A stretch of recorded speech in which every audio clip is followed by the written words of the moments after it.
जिसमें एक आदमी सौरभ, उसकी पत्नी सीमा, अपनी एक सुंदर सी 11 साल की बेटी गरिमा के साथ रहते थे। गरिमा दिखने में बहुत सुंदर थी। वो बिल्कुल दूध जैसी गोरी और काले बादल जैसे लंबे लंबे बाल थे, और वो दिल की बहुत साफ थी। सबसे बहुत अच्छे से बात करती थी, अपने माँ बाबा से बहुत प्यार करती थी। सारे मोहल्ले वाले गरिमा की तारीफ करते रहते थे। एक दिन गरिमा अपने बाबा से जिद करने लगी। बाबा बाबा मुझे कहीं बाहर लेकर चलो ना, मुझे कहीं बाहर घूमने जाना है।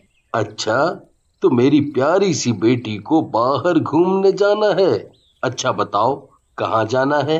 हाँ बाबा, मुझे कहीं बर्फ वाली जगह लेकर चलो। गर्मी का मौसम भी है, वहां जाएंगे तो मजा आ जाएगा। तभी पीछे से गरिमा की माँ सीमा आ जाती है। अच्छा, अगर ठंडी जगह जाओगी तो बीमार नहीं हो जाओगी? अरे माँ, फिर हम कहाँ जाएं घूमने? अरे बेटी, उदास मत हो। अब मेरी प्यारी बेटी ने जिद करी है तो कहीं बाहर तो घूमने जाएंगे। एक काम करते हैं, गरिमा की नानी के घर चलते हैं।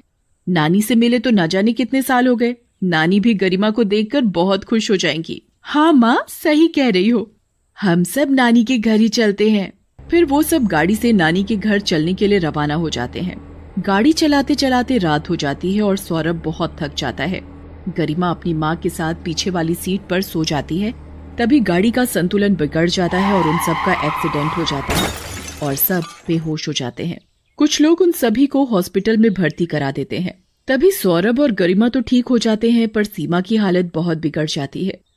सौरभ और गरिमा बहुत घबरा जाते हैं। बाबा बाबा, मुझे बहुत डर लग रहा है। माँ ठीक तो हो जाएगी ना? हाँ बेटा, तुम चिंता मत करो, तुम्हारी माँ ठीक हो जाएगी। तभी डॉक्टर आता है। सौरभ भाई साहब, जरा आना हमारे साथ। सौरभ गरिमा को वेटिंग रूम में बिठाकर डॉक्टर के साथ अकेले में बात करने चला जाता है। माफ कीजिएगा सौरभ भाई साहब, हम आपकी पत्नी को बचा नहीं सके। कि क्या? ये क्या कह रहे हैं आप? अब क्या होगा? इतना कहकर डॉक्टर अपने ऑफिस में चला जाता है और सौरभ के पास गरिमा को सब कुछ बताने के अलावा कोई रास्ता नहीं बचा था। बेटी गरिमा, अब तुम्हारी माँ नहीं रही।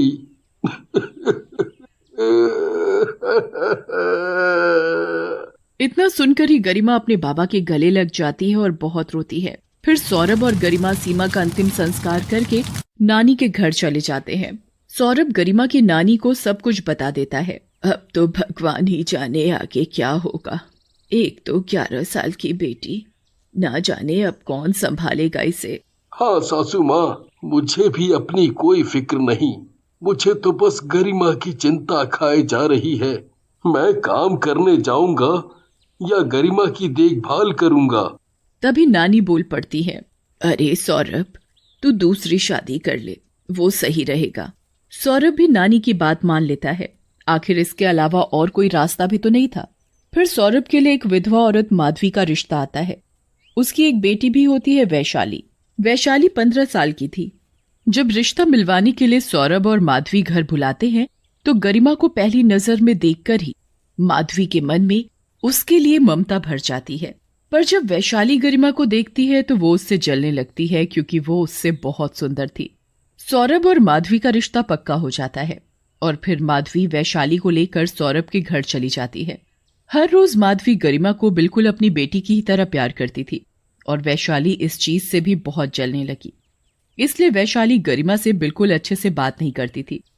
पर गरिमा कभी भी बुरा नहीं मानती थी। उसे विश्वास था कि वो दोनों कभी न कभी तो प्यार से रहेंगे। जब गरिमा और वैशाली दोनों मिलकर स्कूल जाते थे तब भी सारे बच्चे उन दोनों की बराबरी करने लगते कि गरिमा तो वैशाली से ज्यादा सुंदर है, ये तो उसकी बहन लगती ही नहीं। ये बातें सुनकर वैशाली बहुत गुस्से में आ जाती है। ये मेरी बदकिस्मती है जो मुझे तुम जैसी बहन मिली। गरिमा बहुत उदास हो जाती है और ये बात किसी को नहीं बताती।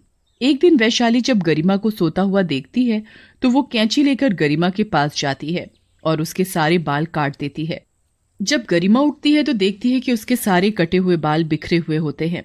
मेरे बाल, ये कैसे हुआ? मैंने काटे तेरे बाल। बड़ा घमंड था ना तुझे अपने बालों पर। ले, अब तेरा घमंड चूर चूर हो गया। पीछे से माधवी सब सुन लेती है और वैशाली को बहुत डांटती है, पर इस बात का गरिमा को बिल्कुल भी बुरा नहीं लगता। माँ, आप दीदी को कुछ मत कहिए, ये बाल ही तो थे, फिर आ जाएंगे। देख अपनी बहन को, तुझसे छोटी है पर तुझसे कितनी ज्यादा समझदार है। कुछ सीख अपनी बहन से। ये बात सुनकर वैशाली को गरिमा से और नफरत होने लगती है। एक रात को वैशाली को गरिमा के ऊपर इतना गुस्सा आता है कि वो उसे जान से मारने की योजना बना लेती है। अगली सुबह, गरिमा गरिमा जल्दी मेरे पास आ, मुझे तुम्हें कुछ दिखाना है। क्या हुआ दीदी, क्या दिखाना है तुम्हें? अरे जल्दी चलो, मैंने वहां पहाड़ी के पास बड़ा सुंदर इंद्रधनुष बनता हुआ देखा। अच्छा दीदी रुको, मैं आती हूँ। वैशाली गरिमा को पहाड़ के पास ले जाती है। दीदी बताओ ना, कहाँ है वो इंद्रधनुष? वैशाली चुपके से गरिमा को धक्का मारकर पहाड़ी से नीचे गिरा देती है। वैशाली घर जाकर चिल्लाते चिल्लाते माधवी को पुकारती है। माँ माँ, वो क्या, वो बोलना क्या हुआ? माँ वो गरिमा पहाड़ी से गिर गई। क्या? ये क्या कह रही है? गरिमा पहाड़ी से कैसे गिरी, बता। माँ वो गरिमा खेलते खेलते पहाड़ी से गिर गई।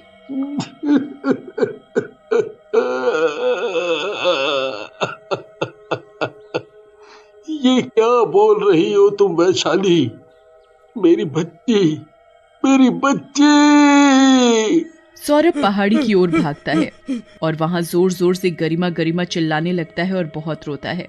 तभी गरिमा मरने के बाद भूतनी बनकर छिपकर ये सब देख रही होती है और बाबा को रोते हुए देखकर वो भी रो जाती है।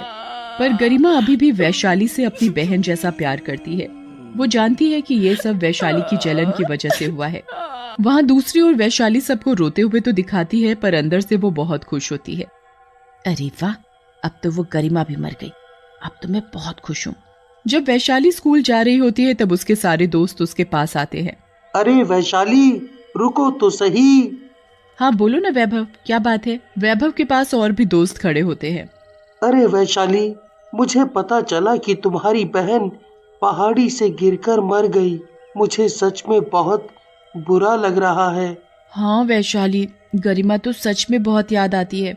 पता है लंच टाइम में वो हमें कितना हंसाती थी, उसके साथ में सच में बहुत अच्छा लगता था। हाँ अब हम सब कर भी क्या सकते हैं, वो वापस तो नहीं आ सकती। वैशाली और उसके दोस्तों की सारी बातें गरिमा की आत्मा चुपचाप देख रही होती है और उसे अपने दोस्तों के लिए बहुत बुरा लगता है। फिर वैशाली वहां से चली जाती है। वैशाली को अपने दोस्तों की बात सुनकर थोड़ा बुरा लगता है। उसे गरिमा की कमी थोड़ी खलने लगती है। जब वैशाली स्कूल से घर वापस आती है तो देखती है कि घर बहुत सूना सूना लग रहा है और उसकी माधवी भी बहुत उदास है गरिमा के जाने से। अरे वैशाली तुम आ गई, जल्दी से हाथ मुंह धो लो, फिर खाना खाने आ जाना। वैशाली को फिर से थोड़ा सा गरिमा के लिए बुरा लगता है। फिर वैशाली खाना खाकर सोने चली जाती है। उसके दिमाग में वही लम्हा घूम रहा होता है जब उसने गरिमा को पहाड़ी से धक्का दिया था। इस बात को सोचकर वैशाली सो नहीं पा रही थी और वो उठ गई। वैशाली अपनी माँ के पास गई। माँ, मैं अपनी दोस्त के घर स्कूल का काम करने जा रही हूँ। अच्छा ठीक है, पर जल्दी आ जाना। ठीक है माँ।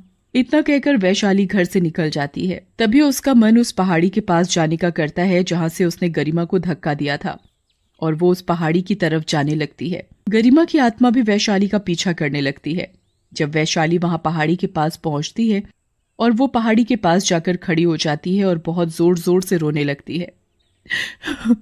हे भगवान, ये क्या कर दिया मैंने? मेरे हाथों में इतना बड़ा पाप। मैंने अपने हाथों से अपनी सौतेली बहन को मार डाला, वो बहन जो मुझे सगी बहन जैसा प्यार करती थी। हे भगवान, ये जलन के अंधेपन में क्या कर दिया मैंने? तभी गरिमा की आत्मा पीछे से सब कुछ देख रही होती है। नहीं दीदी नहीं, आप रोइए मत। ठीक है, अब मैंने ठान लिया है अपनी गलती का पश्चाताप करने और बहन से माफी मांगने के लिए मैं अपनी बहन गरिमा के पास जा रही हूँ। और तभी वो पहाड़ी से गिरने वाली होती है। तभी गरिमा की आत्मा अपनी पूरी शक्ति लगाकर वैशाली को पकड़ लेती है और उसे ऊपर खींच लेती है। वैशाली गरिमा की आत्मा को देखकर बहुत चौंक जाती है। तुम यहाँ बहन, मेरी बहन, मुझे माफ कर दो। मैंने तुम्हारे साथ बहुत गलत किया, मुझे माफ कर दो। ओह दीदी, आप मत रोइए। आपने तो जाते जाते मुझे इतनी बड़ी खुशी दी है। अभी मैं यहाँ दर बदर इसलिए भटक रही थी क्योंकि मुझे शांति नहीं मिली थी, पर अब मिल चुकी है। ओह गरिमा, आज तुमने ये बता दिया कि सौतेली बहन का प्यार भी सगी बहनों जैसा हो सकता है, जो मरते दम तक नहीं जाता। इसके बाद गरिमा की आत्मा गायब हो जाती है और वैशाली खुश होकर अपने घर चली जाती है।